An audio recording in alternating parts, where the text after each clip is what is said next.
മകൻ്റെ വീട് വളരെ ദാരിദ്ര്യം പിടിച്ച വീടാണ്. സ്വന്തമായിട്ട് വീട് പോലും ഇല്ല. പിന്നെ സ്വന്തമായി വീട് പോലും ഇല്ല. ഇലക്ട്രിസിറ്റി ബോർഡ് ഒരു പൈസ പ്രഖ്യാപിച്ചിട്ടുണ്ട്. 5 ലക്ഷം രൂപ കൊടുക്കുമെന്ന് പ്രഖ്യാപിച്ചിട്ടുണ്ട്. നമ്മുടെ പൊതുവിദ്യാഭ്യാസ വകുപ്പ് ഒരു സാമാന്യം മെച്ചപ്പെട്ടൊരു വീട് വെച്ച് കൊടുക്കും എന്നുള്ള കാര്യം ഞാൻ ഇന്നലെ തന്നെ പറഞ്ഞിട്ടുണ്ട്. ഇതുകൂടാതെ ബഹുമാനപ്പെട്ട മുഖ്യമന്ത്രിയുമായിട്ട് സംസാരിച്ചുകൊണ്ട് ചെയ്യാൻ കഴിയുന്ന കാര്യങ്ങൾ ചെയ്യുന്നുണ്ട്. KSTയെ ഇന്നലെ ഒരു പ്രഖ്യാപനം നടത്തിയിട്ടുണ്ട്. അവരൊരു ഫണ്ട് കൊടുക്കുന്ന സംബന്ധിച്ചിടത്തോളം.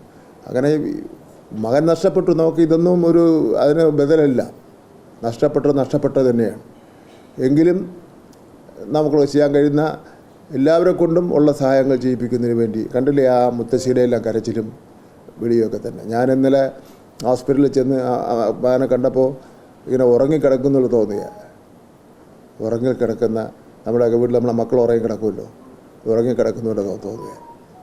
അപ്പോൾ അത്രയും ദുഃഖമാണ് നമുക്ക് സഹിക്കാൻ പറ്റില്ല. നമ്മളെ വീട്ടിലുണ്ടായതുപോലുള്ള ഒരു ഫീലിംഗാണ് നമുക്ക് എല്ലാവർക്കും ഉണ്ടായിട്ടുള്ളത്. അതിനെല്ലാം കാരണക്കാരായവർ ഏതെങ്കിലും മുടന്ത ന്യായം പറഞ്ഞെന്ന് രക്ഷപ്പെടാൻ നോക്കേ വേണ്ട.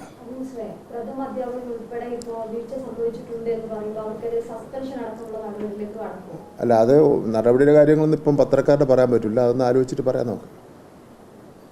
മുഴുവൻ റിപ്പോർട്ട് ഇവിടെ കിട്ടിയിട്ടില്ല പറയാൻ പറ്റുള്ളൂ. ഈ ലൈനുകൾ കവചിത കേബിളുകളാക്കാൻ വേണ്ടിയിട്ട് KSEB സമീപിച്ചിരുന്നത് സ്കൂൾ അധികൃതർ അടുത്ത മീറ്റിംഗിന് ശേഷം പറയാമെന്ന് പറഞ്ഞു. ഇന്നലെ വൈദ്യുതി മന്ത്രി പറയുകയും ആ റിപ്പോർട്ടിൽ വൈദ്യുതി വകുപ്പിന്റെ റിപ്പോർട്ടിൽ അക്കാര്യം ഉണ്ടായി. എന്തെങ്കിലും ശ്രദ്ധയിൽപ്പെട്ടിട്ടുണ്ട്? വൈദ്യുതി മന്ത്രി പറഞ്ഞ ആയിരിക്കും ശരി. എനിക്കതിനെപ്പറ്റി അത്ര വിവരമില്ല. നിങ്ങൾ ഇതിലൊന്ന് മനസ്സിലാക്കി നോക്കുള്ളൂ. ഇതാണ് സർക്കുലർ ഇറങ്ങി ഗവൺമെൻറ് ഇറക്കിയുള്ള 10 പേജുള്ള സർക്കുലറാണ് സ്കൂൾ തുറക്കുന്നതുമായിട്ട് ബന്ധപ്പെട്ട്. അതിൽ സ്കൂൾ സുരക്ഷ, അറ്റകുറ്റപ്പണികൾ, സ്കൂൾ കെട്ടിടങ്ങളുടെ ഫിറ്റ്നസ് സർട്ടിഫിക്കറ്റ്, നിർമ്മാണ പത്രം നടക്കുന്ന സ്കൂളുകൾ വാടക കെട്ടിടത്തിലാണെങ്കിൽ അതിനെ സംബന്ധിച്ചിടത്തോളം നിർമ്മാണ പത്രം നടക്കുന്ന സ്കൂളുകളിൽ കുട്ടികൾക്ക് ബുദ്ധിമുട്ടില്ലാത്ത രൂപത്തിൽ റൗണ്ട് ചെയ്ത് കെട്ടുന്ന മുന്നറിയിപ്പ് ബോർഡുകൾ, സ്കൂൾ, അങ്ങനെ സകല കാര്യങ്ങളും ഉൾപ്പെടുത്തിക്കൊണ്ടാണ് ഒരു സർക്കുലർ ഇറക്കിയിട്ടുള്ളത്. എനിക്ക് ഇതെല്ലാം ഇവരൊക്കെ ബന്ധപ്പെട്ട വായിക്കേണ്ടവരും വായിച്ച് നടപ്പിലാക്കേണ്ടവരും അത് ആ രീതിയിൽ ചെയ്യുന്നുണ്ടോ എന്നുള്ളവരെ പരിശോധിച്ച് നോക്കേണ്ടതായിട്ടുണ്ട്. എന്തായാലും താങ്ങാൻ കഴിയാത്തതിനപ്പുറമുള്ള ദുഃഖമാണ് നമുക്കുണ്ടായിട്ടുള്ളത്. ഇനി ഒരു മകനും ഇങ്ങനെ നമ്മളൊരു വിദ്യാലയങ്ങളിൽ ഇതേപോലൊരു സംഭവം ഉണ്ടാകാൻ പാടില്ല.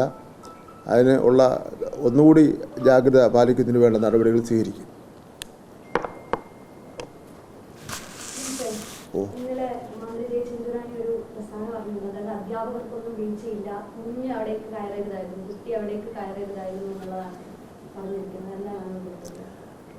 കുഞ്ഞവിടത്തേക്ക് കയറാൻ പാടില്ല എന്നുള്ള അഭിപ്രായത്തോടൊന്നും എനിക്ക് യോജിക്കുന്നില്ല. പിന്നെ കുട്ടികളില്ലേ, കുട്ടികളായിട്ട് നമ്മൾ കാണണം. അവർ കളിക്കും, ബോൾ കളിക്കും, ക്രിക്കറ്റ് കളിക്കും, അല്ലെങ്കിൽ ബോളൊന്നും ഇല്ലാത്തവൻ ചെരുപ്പെടുത്ത് തന്നെ അങ്ങോട്ടും ഇങ്ങോട്ടും എറിഞ്ഞ് കളിക്കും. അതെല്ലാം പിന്നെ അവരുടെ പ്രായത്തിൻ്റെയും ആ പ്രായത്തിൻ്റെ ഒരു ശക്തി കൊണ്ട് ചിലപ്പോൾ അവിടെ അതിൻ്റെ മുകളിൽ എടുക്കാൻ കയറിയതാണ്. അപ്പോൾ കയറിയില്ലായിരുന്നുവെങ്കിൽ അപകടം ഉണ്ടായില്ല എന്ന് പറയുന്നതിനൊന്നും ന്യായമില്ലല്ലോ. കയറിയാലും അപകടം ഉണ്ടാവാത്ത രൂപത്തിൽ നിയമപരമായ കാര്യങ്ങൾ ക്രമീകരിക്കുക എന്നുള്ള കാര്യമാണല്ലോ നമ്മൾ ചെയ്യേണ്ടത്. അതുകൊണ്ട് മകനെ കുറ്റപ്പെടുത്തേണ്ട ഒരു കാര്യമില്ല.